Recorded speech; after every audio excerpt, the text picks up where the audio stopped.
What's up, everybody? Welcome to the special edition of the Stephen A. Smith Show, coming at you over the digital airways of YouTube. Always appreciate the love and support. Thank you so much. As usual, we're here in our studio thanks to our official studio sponsor, FanDuel Sportsbook. FanDuel is the official sports betting company of the Stephen A. Smith Show. The 2024 presidential election is a little more than a year away. The GOP field is crowded with nearly a dozen candidates: Ron DeSantis, Nikki Haley, Tim Scott, Chris Christie, Mike Pence, Larry Elder, Will Hurd, Vivek Ramaswamy, Francis Suarez, Asa Hutchinson, Doug Burgum. On the Democratic side, Marianne Williamson and Robert Kennedy Jr. are trying to unseat current President Joe Biden. There's also a third-party candidate in this race, ladies and gentlemen. As an independent, I like to hear from all sides. And on this podcast, all are welcome. When prominent progressive activist and scholar Cornel West announced he is a candidate on the Green Party ticket, you know I wanted to hear what he had to say, right? So guess what? I did just that. Here he is, the one and only Cornel West. You know, the beauty of America is that we have varied political views. We're Democrats, we're Republicans, we're libertarians, and of course we're independents, because that is exactly what I am. I don't care what your political view is. I'm always willing, particularly on this podcast, to have a conversation, because I believe it's the key to understanding people from all sides of the political aisle. And today will be no different. My guest today is a civil rights and political activist, author, and distinguished professor, and now a candidate for the 2024 presidency of the United States of America as a third-party candidate, I might add. Please welcome the one, the only, Dr. Cornel West. My brother, how are you, sir? My dear brother, I salute you, man. Ooh, you a young brother and still a marathoner at the same time. Long distance run. I wish that was so true. I wish that was so true. I salute you, sir. I've never interviewed you before. It's an honor and a privilege to talk to you. Thank you so much for taking time out of your busy schedule. Let's get right to it. You're a candidacy for the presidency of the United States of America in the year 2024. Why? It has to do with my calling, though, brother. The calling, try to engage in a quest for truth and a seeking of justice. The condition of truth is to allow suffering to speak. You and I come from a tradition of a black people whose anthem is to lift every voice, not echo. We can't be just echoes expressing what's happening in the silo. We got to be voices that think critically for ourselves. And my calling has always been to try to find my voice, just like a jazz man or a blues woman, to find your voice and try to speak your truth. All of us are cracked vessels, so none of us have a monopoly on truth, but we all have our own truth to try to approximate the larger truth, capital T, and then to link it to justice. And justice is what love looks like in public. So it's very much a love train that I'm talking about. And when you look at American politics, though, brother, whew, it's bad. Oh, man. I've never seen it this bad, Dr. Cornel West. I've never seen it this bad.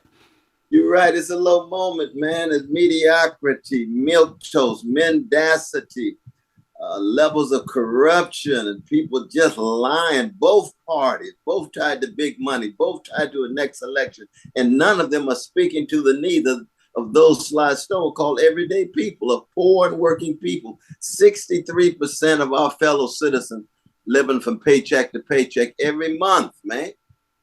I'm wondering in all sincerity, why now? Because I know it's been bad, but there's a level of hopelessness that I think has infiltrated politics in such a way that I've never seen in my lifetime. I'm 55 years of age. I've never seen it like this. Even when we saw people like yourself, obviously you were born before me, and because of that, you were living in the midst of the civil rights era. You saw unfairness, you saw degradation, you saw a lot of heinous and insidious things taking place in our country. But for some reason, no matter what trials and tribulations this nation or a segment of our populace was enduring, Dr. West, there was always hope. I look at the divide right now, and truth doesn't matter. It's what I want. Whatever it is that I want, that's all that matters. There's no compromise. Compromise is not a priority. Truth is not a priority. And that begs the question, why run now when hopelessness seems to have pervaded the proverbial proceedings? Oh, well, I think that's a powerful reason for running, because keep in mind, I'm running for truth and justice. I mean, the presidency happens to be just a vehicle and a vessel for it. But right when the moment is at its dimmest and grimmest is the time when you have to try to cast your light in the form of your witness and your work. And in the same way to you, in your own context, you got to bear witness. You got to cast your light. And most importantly, be yourself and be true to those who love you. All the love poured into you, all the love poured into me, all the integrity poured into me by Irene and Clifton West, Shiloh Baptist West, Black Panther Party, all of my different friends. And I have friends that come from different ideological and political perspectives. You know what I mean? Mm-hmm. I don't look for political agreement. I think of a brother like James Brown. You know, James Brown, one of the greatest, of course, journalists of our day. That's right. Yes, I do. I know him personally. He's a mentor and a friend. He's one of the great human beings you'll ever meet on this earth. That's precisely it. You know, he was my roommate at Harvard. Wow. And you know, I go to him both for prayer, advice, insight. We don't begin by talking about politics. We begin by talking about our family. His mother was a gem and a jewel, Mrs. Brown, just beyond language, just like my mother. But you see, those are the kind of relationships that's gone into shaping one. Mm-hmm. And when you have that kind of blessing or those kinds of blessings in your life, then by the time you get into politics and you see what you see in politics, hatred, greed, revenge, manipulation, people saying anything just in order to win, people finding out what their deepest convictions are by checking what the polls are, changing their views overnight. Hey, what happened to truth? What happened to justice? What happened to integrity, honesty, decency? What happened to generosity? What happened to humility and fallibility? I don't mind telling folk I got gangster and thug in me, because I do. But I'm trying to be better. I don't mind telling folk I don't have the full truth, because I want to learn and listen. I'm a jazz man, just like this brother right here, Coltrane. Right. You learn how to learn, you learn how to listen, you learn how to allow others to raise their voices. But most importantly, brother, you learn how to take a stand. You're not spineless. You're not just going with the flow. What about people that look at Dr. Cornel West and they say to themselves, you are a black man, highly educated, far more knowledgeable than most of us. I know I've learned so much from just listening to you. I watch you every chance that I get when you're doing interviews with various people, because it's just edifying, to be quite honest with you. And they look at you and they say, you know so much, and you talk about everyone on an equal playing scale, as opposed to speaking about, okay, black folks are at a disadvantage. And when you talk about it from that perspective, it's appreciated.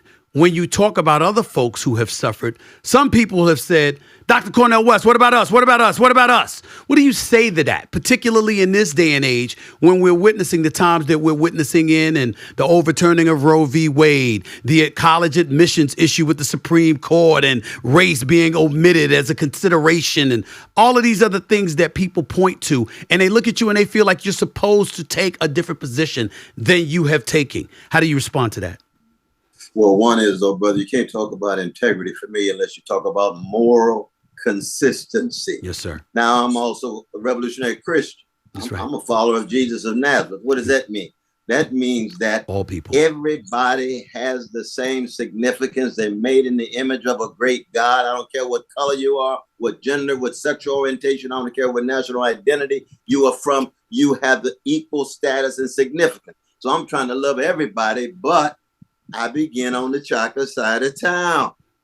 How come? Because my mama and daddy were chocolate. They shaped me. Love thy neighbor as thyself. I couldn't even begin to love myself without acknowledging those who love me, that taught me what love is all about. But that love is not going to stay just on the chocolate side of town. No, my white brothers and sisters are suffering. I'm in solidarity with them. I want to do everything I can to alleviate it. If my indigenous brothers and sisters, if my Spanish speaking, if my Latino, if Lithuanians, if Ethiopians, Ukrainians, across the board, Russians, across the board, it's a human thing. You see what I mean? It's profoundly human. It really is. Let me go to this. You initially ran under the People's Party and you switched to the Green Party. Just for clarification, I'd like you to clear up for folks why you switched from the People's Party platform to the Green Party. Well, I mean, I was blessed that the People's Party came forward, but at the same time, they had access to one state. When the People's Party showed a strong interest, they already have access to 17 and will probably be able to get on about 45 or 48, if not 50. Numbers game. That made that changes things. There's no doubt about it. But in the end, though, brother, it's not really about the party. It's about the people, man. Right. You know, you got people suffering. I don't care who they are. I don't care where they are. Barrios, ghettos, hoods, reservations, white working folk. It's a human thing. You got 1% of the population owning what now? 40% of the wealth. Yes. 3 individuals in the country have wealth equivalent to 50% of the whole population, 160 million folk. Now, see, that's a grotesque wealth inequality. That's why I was with Brother Bernie when he ran, because he was concerned about that wealth inequality. He was concerned about the callousness and indifference toward poor and working people. Neither Democrats nor Republicans, both of them tied to Wall Street, both of them tied to the Pentagon, with the military budget expanding all the time. Every $1 spent, 57 cents goes to the military. But when it comes to housing, healthcare, jobs with a living wage, quality education, we don't have no money all of a sudden. Things get very austere. Austerity kicks in so quick. But as soon as we go to war, we find trillions of dollars. Right. When Wall Street is in trouble, what did they do? Bailed them out and got trillions of dollars for support. Or when COVID, or when COVID happened, all of a sudden we're printing money and we're coming up with trillions of dollars to give. Yeah, absolutely. Absolutely. It's what Martin King called war priorities, my brother. Yes. We got war priorities. You've got 8. And it's a human thing. Yes. All of us have hatred and greed inside of us. Right. But we got to fight it. Got to fight it. The same is true with empires. When empires are driven by hatred and greed, their elites become corrupt and the people feel hopeless and they end up following neo-fascist Pied Pipers like Brother Trump. Now, Brother Trump is about prepared to be president, as I am, to play tomorrow night in the National Hockey League, man. Football season is about to kick off, and FanDuel is giving you the chance to win all season long. Because right now, when you bet on a Super Bowl winner, you can get bonus bets every time they win in the regular season. Just pick any team to win the Super Bowl, and you'll get bonus bets for every victory. You can use your bonus bets on spreads, player props, over and unders, and more. So visit FanDuel.com/SAS and start earning bonus bets with America's #1 sportsbook. That's FanDuel.com/SAS. Gambling problem? Call 1-800-GAMBLER. Hope is here. Gambling Helpline MA.org or call 800-327-5050 for 24/7 support. Call 1-877-8-HOPE, New York, or text HOPENY 467-369. That's New York. 21 plus and present in select states. Bonus issued as non-withdrawable bonus bets that expire 7 days after receipt. Max bonus $50 unless specified otherwise. Restrictions apply. See terms at sportsbook.fanduel.com. FanDuel is offering online sports wagering in Kansas under an agreement with Kansas Star Casino LLC.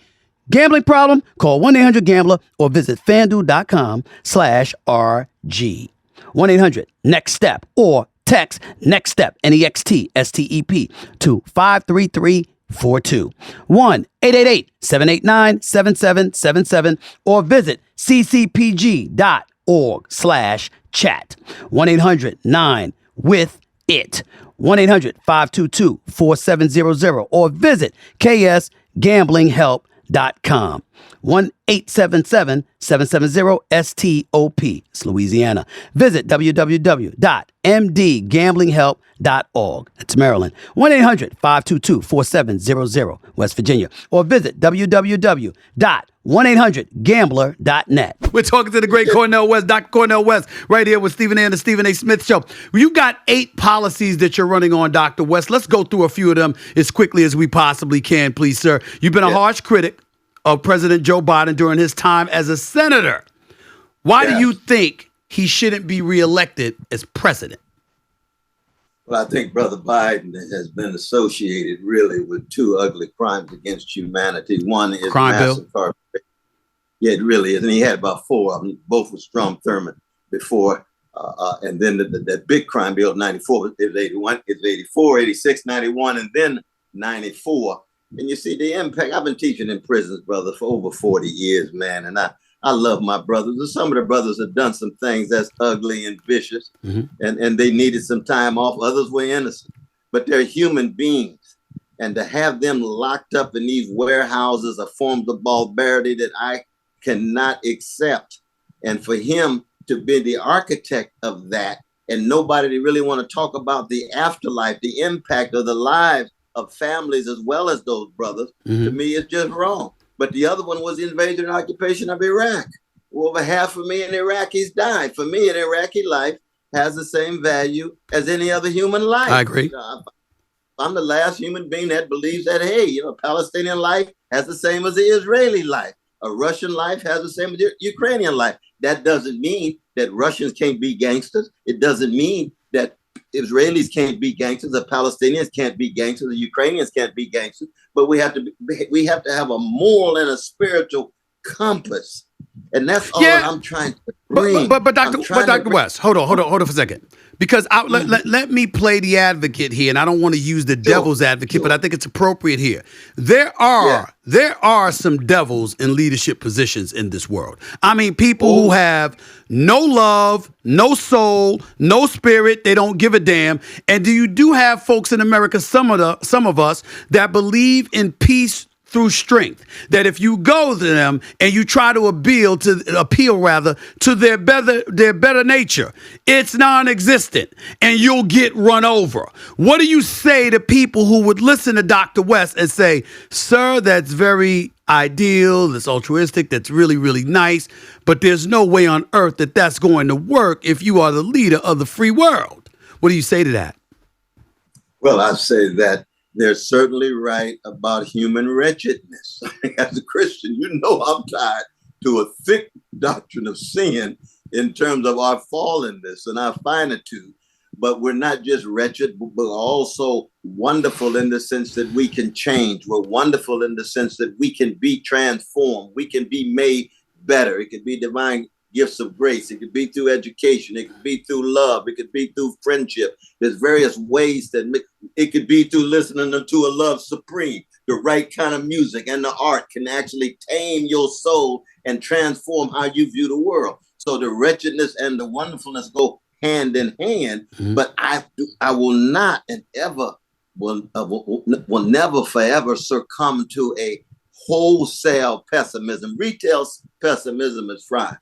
But wholesale pessimism, wholesale fatalism, wholesale cynicism, Brother West, what you're talking about is just naive. Now, I come from the legacy of Martin King and Fannie Lou Hamer and Ella Baker. Were they naive? Well, yes and no. They were naive in thinking that the world could change, but they were realistic enough to know they had to sacrifice and do something in order to change it, and they changed it. Rabbi Heschel did the same thing. Edward Said, the same thing. Grace Lee Boggs, there's a whole cloud of witnesses, and it comes from all different cultures, and Chief Joseph from a Native American tradition and so forth. Let's get back to President Joe Biden when he was Senator Joe Biden in the 80s, the 90s specifically, and he was helping to push forth that crime bill. A lot of people have argued, wait a minute, he was willing to do it, and he had the support of various folks within the black political apparatus because the Congressional Black Caucus were supporters of the crime bill as well, which, and his argument, if I recall correctly, if I'm wrong in any way, please correct me, sir. I'm not the aficionado that you are, but if I recall correctly, he used that as an excuse. He said, wait a minute, it's what you all were asking for because of what was transpiring within your community. That's exactly right. You are absolutely right, though, brother. You're hitting the nail on the head. And what does that mean? That means that we had a black leadership that was so tied to the Democratic Party, they became well adjusted to injustice and well adapted to indifference toward the plight of precious brothers and sisters in the hood that became the major source of mass incarceration, especially the war against drugs and the war against drugs would ended up targeting specific communities. You and I know you got a lot of vanilla brothers and sisters, God bless them, high as they could be, flying high in the friendly skies, never get touched. But Jamal and Letitia, Well, when they start engaging in drugs, they get dragged straight well, you know, to the court. well, listen, To jail. the numbers, That's part of the legacy of white supremacy. That's part of the legacy of white. Dr. West, the numbers speak to that. Right now, there's about, I just looked it up a couple of weeks ago. You probably know this. There's about 1.9 million people in our prisons in this country. 38% come from the white community, which makes up 58.9% of our population right now. 38% of the prison population, identical to the white community, is from the black community. But the black community is only 13.6% of the population. So that 38% peeling from 13.6% is far more significant, detrimental to our community than it is to their community. Having said all of that, getting back to Biden, my last question in regards to him. What about those who make the argument that you know good and well there's no way in hell you're going to win this election, and as a result, all you may serve to do is take votes away from Joe Biden, which ultimately gives votes to the Republican nominee? To that, Dr. Cornel West says what? One is that we have to acknowledge that almost 40% of our fellow citizens do not vote at all. And over 2/3 of those who vote for third-party candidates say they would not even think about voting for either Democrat or Republican. So here you have a Democratic project going on. You're trying to reach people who are outside of the voting group to convince them to register and to vote, to raise their voices, to focus on poor and working people, to cut back on militarism abroad, to have some kind of accountability of the greed of the big companies and the big pharmaceutical entities and so forth. And you say, yes, there is an element of risk that a slice of those who would vote for me may have voted for Biden, but most of them wouldn't touch Biden with a 10-foot pole. Not at all. And, you know, history is unpredictable, though, brother. I'm not saying that I'm not giving up thinking I'm just looking for a small slice. We don't know what's going to happen in the next 15, That's 16 fair. weeks. Trump may end up in jail. Biden may end up new candidates. Let's go to the debate stage. Then let's see who actually has the strongest vision, the strongest argument, the strongest historical analysis as to how we get out of this mess. And if I get that chance, hey, brother. Let me say this to you. One could easily argue they'd give you a better chance of winning the race than being able to get things done once you won, because you are a guy. You're not a Washington insider. In fact, you've railed against the Washington establishment for many, many years. How would you possibly be able to get things done in D.C. when it's divided along party lines if you were in office? Because you've railed against you wouldn't have a side. I mean, both of them would be against you. You're so right. And as you know, I've told folk that if I win, I'm not going to the White House till everybody has a house. That's my spirit of service. You see, I'm trying to be a servant leader rather than somebody who walks around like a peacock, look at me, salute to me, and so forth. No, I want to try to empower folk. But the question you raise is a crucial one, because even the Congress could try to come together and stop what I'm doing, but I would be able to use the bully pulpit. And I would say, you see these 63% of Americans who going paycheck to paycheck, we're going to change that. How come? I'm going to be supporting living wages. I'm going to use executive order and use the bully pulpit if everything is shut down on me. Now, if they try to render me completely impotent, then that's going to be another issue. But I don't think they can render me completely impotent. I'm going to be running my mouth. I'm going to be putting forward my vision, and I'm going to be galvanizing the people, because my campaign is a moment in a movement, my brother. I come out of the legacy of Martin King. It's a moment in a movement. And once organized people get in motion. At this stage and point, with how educated you are about the issues. And by the way, I watched start to finish your conversation with Candace Owens, who is going to be on this show sometime in the future. Because I like to listen to both sides. I like to hear. Notice I'm asking questions. I'm not debating when I'm interviewing. I'm asking questions because I want to learn. All right, but I got to tell you that I hope she comes on. By the way, she hasn't committed to going on. We tried to arrange it 2 times and it didn't happen. But hopefully someday in the near future it will happen. I will ask you this question though, Dr. West. When you consider the state of affairs that exist in this country right now, and I know you've railed against both and you are prepared to go against both, who's worse for this country right now, the Democrats or the Republicans in the year 2023?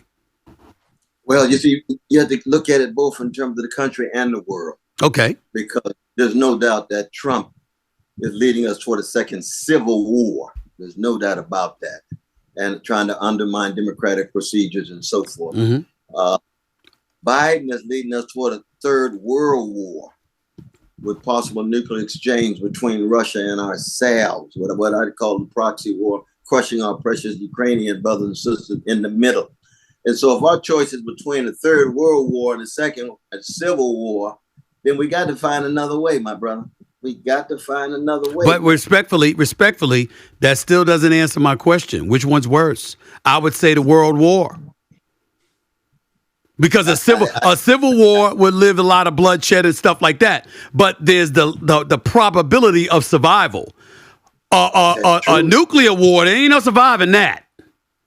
No, it's true. I mean, I just hate to think of both of them. That's what it means to be between a rock and a hard place, though, brother. I just hate to think of both of them. In the end, there is a sense in which a world war is worse. But Trump is so bad that it's hard to downplay him as second. Both options are, for me, non-negotiably wrong. How about non-negotiably acceptable? How about Governor Ron DeSantis in the state of Florida with the things that he's been doing? Just as recently as days ago, he's supporting, an education system in the state of Florida, pushed forward by the Board of Education there, where you can talk about slavery and find some of the positive things that come out of slavery. For me, sir, my attitude is, why would you even bring that up in the year 2023? Why would that be a cause for debate? How can we consider the heinous things that have transpired to black folks in this nation and then talk about finding something positive after something that was exacted against them against their will? We would never do that. No one would do that to the Jewish community. No one. But somehow, some way, you do that when it comes to black people. That's what bothered me about that. What about that man, Governor DeSantis? Well, I tell you, my brother, I heard your podcast on that. And you spoke directly to Brother DeSantis. You spoke directly to his arguments. You undermined his arguments. And you showed how he was trivializing the suffering of black people and trying to minimize the impact of the vicious legacy of white supremacy that has so deeply damaged the black psyche and the black life chances and so forth. But you spoke to that, though, brother, and I agree with you 100%. But I think in many ways, DeSantis, he's what would be the right word, though, man? I'll put it this way, that he's in the minor leagues. He just graduated from AAA. You know what I mean? Yeah. Not quite ready for the big time. Yeah, exactly. Not quite ready for the big time. He's just not ready, man. You know what I mean? Shakespeare said ripeness is all. The brother's not ripened yet. So that what he's dealing with the culture wars and all of this, you can just see it's just not. It's not Dr. nuanced. West? It's so flat-footed. It's not dealing with the deeper issues. Right. I mean, you and I know that a lot of students, some of them not even interested in reading. Don't make no difference what books you have. Right. Well, and we know that the educational curriculum that was in place, they've never told the full truth anyway. Yeah. So he just added more lies to some of the lies that already been there. That's right. But see, he can't even say that. He's got the pit one group against the other. And so in that sense, he's just not ready. But that's just my reading. Because he's after the MAGA Republican votes. And I believe that the reason why that's the case is because their belief is that just let me get the Republican nomination. We'll beat the 82-year-old Joe Biden. And if he's not there, we'll beat a Kamala Harris. So that begs my next question. Rather than go the independent route, be a part of the Green Party, go up against them, knowing it's a two-party system that basically pervades the establishment and they hold dominion over the establishment, why not look at somebody like a Kamala Harris? Why not encourage somebody like a Gavin Newsom or somebody along those lines, the governor in California, and try to partner with them? Why did you decide to go that route? Because what happens is that the milquetoast Democratic Party and the neo-fascists in the Republican Party, all Republicans are not neo-fascists, and all folk who vote for Trump are not neo-fascists. 1 out of 8 of those who voted for Trump voted for Brother Bernie Sanders. So we have to recognize how diverse his social base is, but he himself was a neo-fascist. But the Republican and Democratic parties are parasitic on each other because they both get the same big money from the big donors and big benefactors. You see, they both are tied to military expansion. You notice anytime you have debates about the defense spending, you get bipartisanship. They're supposed to be at each other's throats, but no. Right. You get bipartisanship when those kind of issues come along. Meaning what? Meaning that both parties are parties of the corporate elite. And if we don't break that, then the neo-fascists will win, because sooner or later Republicans are going to win. And the Democrats are just a postponement of it. The Democrats are a caretaker administration, and sooner or later the fascists will win. You don't defeat fascism by going milquetoast. You defeat fascism by going directly into their face. That's like Martin Luther King Jr. depending on the moderate whites to break the back of American apartheid. If he had depended solely on them, you and I, living in the South, I know you from Hollis, Queens. That's right. That's a cool thing. Born in the Bronx, everything. That's a beautiful thing. But I'm a Southern brother who grew up in California, right? Born in Oklahoma. That American apartheid would still be in place, man. You got to hit it head on with vision, passion, courage, and a love of the people. That's what I don't see in the Democratic Party. Couple of questions. Well, you said you don't see love for the people from the Democratic Party. A lot of people say that about not in the elites. There's a few. Okay. You know, Bernie Sanders and a few others. Barbara Lee. I mean, there's always a few. I don't believe in generalization. Sure. I believe in individuals. What about any Republicans you want to throw out there that you feel got love for the people? Oh, that's a good question. I'm just asking. You brought up them, so you know they watching the show, and it's like I gotta bring up some Republicans. Excuse me. Excuse me. Who? But he's not an elected official. Who you said? Who did you say? His name, brother Robert George, who's a professor at Princeton. He and I have worked together for 20 years. We traveled the country together. He's a conservative Republican, and I'm a left-wing Democrat. We both Christians, so we come together at the bottom of the cross. But we have deep disagreements. But we travel the country, and we're brothers. It's more than friends. We're brothers. Got you. And it's clear that he does have a love of the people, but his understanding of certain issues lead he and I to clash. But we still relate to each other at the human level. And that's crucial. I applaud you if you're someone who tries to shoulder the load when assigned a project, who likes to take the lead and do things your way. But let me remind you of the old saying, there is no I in team. And in today's world with high competition out there for businesses, you need a team.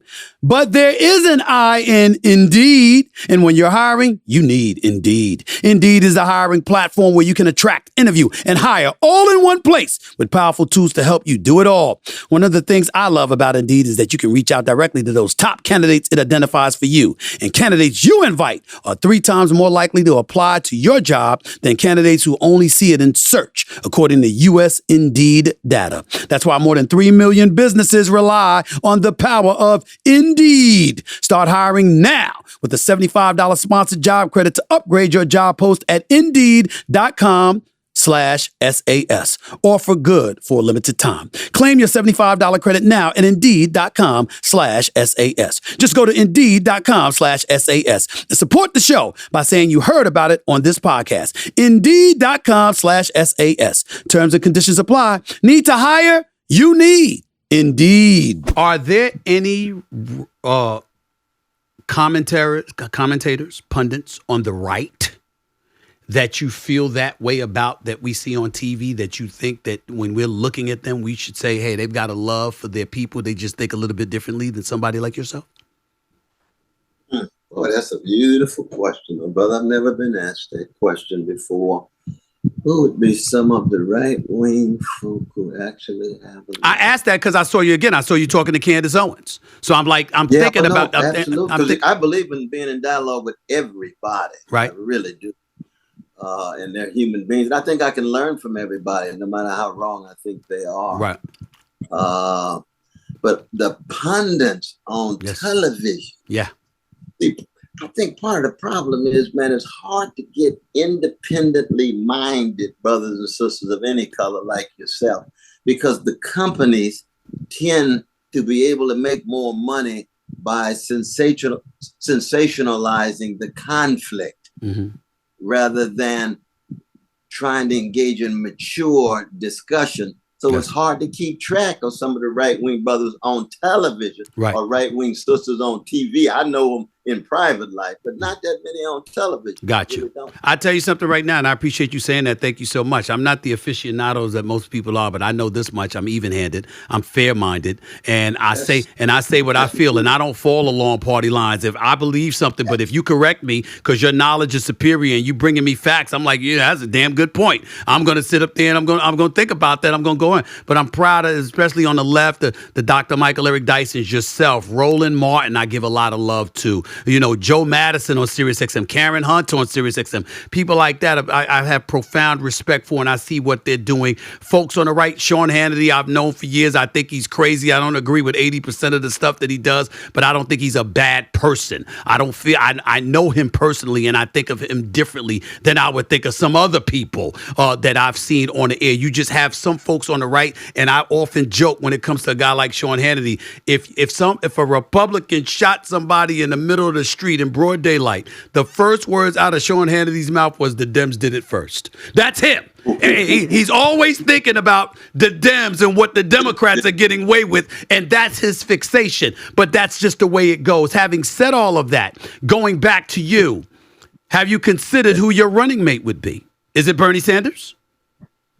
Oh, no. Bernie's already come out and supporting Brother Biden. So, I love Brother Bernie and always will, but we have a disagreement. Hey, that's cool. Right. It's like a jam session. Somebody playing a little different than you. Hey, that's fine. Right. You take your stand. You try to point out to them where they're wrong. He points out to me where he thinks I'm wrong.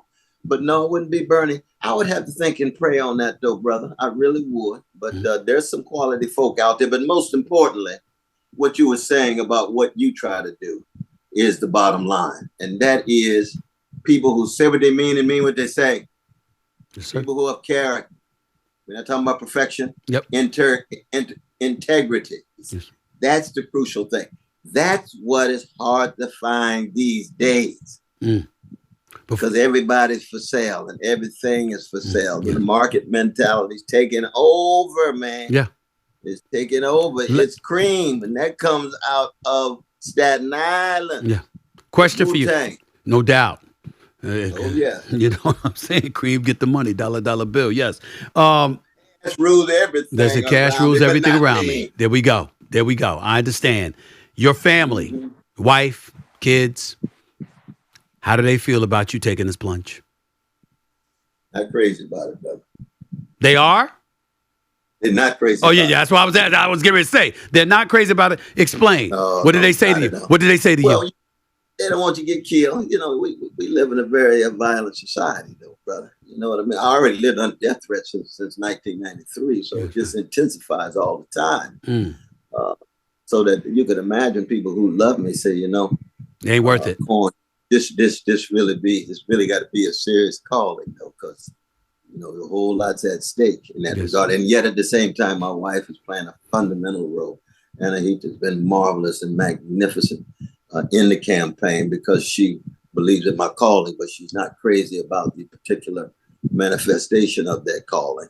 And the same is true with my precious kids. So, you got to work these kind of things through, my brother. You really, really do. And that's why, again, you got to be humble, because any of us could be right. Any of us could be wrong. But when you believe you're right and you throw down for what is right, then you empty yourself. You give it your all, just like our great musicians, right? They give it their all and trying to empower others with the gifts that God has given them. Right. And for me, it's musicians who are always the standard bearers, that they set the highest levels of integrity because they know what it is to come to terms with their own wounds and bruises and scars and transfigure it into a sound that soothes us and gives us a sweetness in the face of all of this hatred and greed. And we could just allow the Black musical tradition to spill over into politics, man.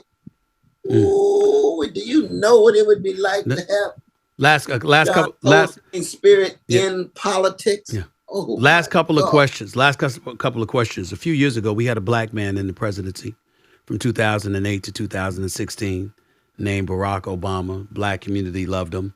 A lot of people were very, very fond of him, even though there were some things he couldn't get accomplished. We didn't view it as his fault. We know he tried.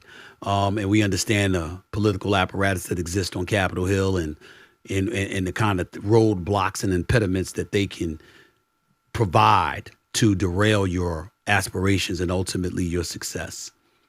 You walked away feeling what about his presidency as a Black man in that office, considering the fact that you would be a Black man in the office if you were to win? Well, as you know, I was a critical supporter of my brother each time he ran, especially the first time, did over 65 events for free and would do it again. But it was twofold. The symbolic breakthrough was extraordinary. Just the idea of having a brilliant Black man and a magnificent Black family in a White House that was built by enslaved Africans under coercive conditions is something that we can never, ever take away from Brother Barack. But I was also deeply disappointed because I would argue, even with my Black brothers and sisters, that there were certain things he could have done that he didn't do. He didn't have to bail out Wall Street. We know Wall Street crimes took place of insider trading and market manipulation and predatory lending and fraudulent activity. He let them off the hook. He and Eric Holder. Eric comes out of Wall Street himself. He let them off the hook. He met with them and said, I stand between you and the pitchforks, but I will protect you. I don't believe a president, especially a Black president, needs to say that to Wall Street. You need to say that to Main Street. So the homeowners were the one that had to pull themselves up by their own bootstraps. Same is true with drones. You know, George Bush dropped 46 drones and killed innocent people. Barack Obama dropped 549 and killed innocent people. Those are wrong. They had Tuesday meetings at night deciding who to kill. And too often it was innocent folk fighting terrorism. Oh, wait a minute. Yeah, so we're at war with combatants. That's a separate thing. Innocent people are being killed. And they lied about it, denied it, and then later on it's true. So that if you're going to be president, no matter what color, and you're going to be head of the empire, either tell people the truth about various kinds of things you're doing. And there are certain things you can choose. He didn't choose to hit mass incarceration head on. The new Jim Crow. We got a Black president and you're not dealing with the new Jim Crow. That's why you got a Black Lives Matter movement under a Black president. Because the younger generation said, wait a minute, these police are doing us in, and we got Black president. We got Black attorney general. We got Black Homeland Security. Black faces in high places doesn't always translate into Black empowerment of poor and working people. We had to bring critique to bear. And that's exactly what I did during the Obama administration. Remember Tavis Smiley and I having poverty tours? Yes. I wanted to talk about poverty. I wanted to talk about mass incarceration. We got a Black president. Let's show up at the jails and say what's wrong and give your arguments as to why you want to preserve this and do away with this, reform this. Right. Well, I did see Barack Obama show up at a couple of jails. I think one was televised where he did that. When I think he about had that little meeting his 7th year with nonviolent offenders. Okay, I see what you're saying. And then obviously, and then when he bailed out Wall Street, you're thinking about the economy because he came into office during a recession, and obviously the country was falling apart. So I think that was a forgivable position for him to take because you obviously was in a state of emergency. You didn't inherit everything when it was peachy clean. And everything was smooth sailing. You inherited a problem, okay, under the George W. Bush administration. I got to take that into consideration as well. That's exactly the moment where you got Wall Street against the wall. You can bring leverage to bear so that poor and working people could get more concessions. If you just bail them out, they come out stronger with no accountability. And what happens? Black middle class lose 58% of our wealth. Why? Because most of our wealth in our homes. And we lost our homes because of that. It was the homeowners that had to bear the burden. So I would have said, hey, we understand there were a number of things that he wanted to do that he couldn't, but you don't punt on second down. You punt on the fourth down. You push it as far as you can go. You don't go to Wall Street and say, I will protect you. And that's what you would have all been committing crimes against these people, predatory lending. You're going to be punished. And then I'm going to extract some kind of concessions out of you. Last question. To me, last question. I have to say this to you respectfully. I find it very hard to believe you would take that position in this one regard. You're a good man who cares and believes in the souls of other people. And if some people come to you, even if they are on Wall Street, and they say we made mistakes and we want to help make amends, okay, and punting on second down as opposed to fourth down would alleviate some of the stress and deprivation and misery of those less fortunate than those on Wall Street. The Dr. West that I've been listening to might have made a decision to punt on second down under those situations. I appreciate it. I don't know about that, my brother. I tried. Both hands, but never forget that Jesus went into the temple to do what? Right. Run out the money changers, right? Right. Yes. Ran them out, brothers. That temple was the largest edifice east of Rome. 400 Roman troops protecting that temple. Disciples got cowardly. Peter denied him 3 times. He went in anyway. He's not hating the rich. He's hating greed. He's not hating the rich. He's loving poor people who are being exploited by those money changers. That's what put him on the cross. That's why the Roman Empire crucified him. Right now, if you're going to follow Jesus, then you got to have some critique of Pontius Pilate and his payroll and his network. You got too many folks think they can follow Jesus and be on Pontius Pilate's payroll. Can't do both. And be adjusted to Pontius Pilate. Can't do you both. can't do it. You got to do make a choice. Can't do both. That's what loving the people is all about. So then in that sense, when I think about punting on second and fourth down, if I'm following Jesus into that temple, that Jesus is not hating, he's not trashing people, he's hating greed, and he's trashing a system that allows the greedy to be indifferent for the poor.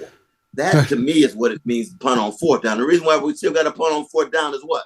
We not Jesus. There we go. We all got Dr. West. You know that. Dr. West. We all got constraints. I would say this to you in closing. Boy, do you have me hoping that you're on that debate stage.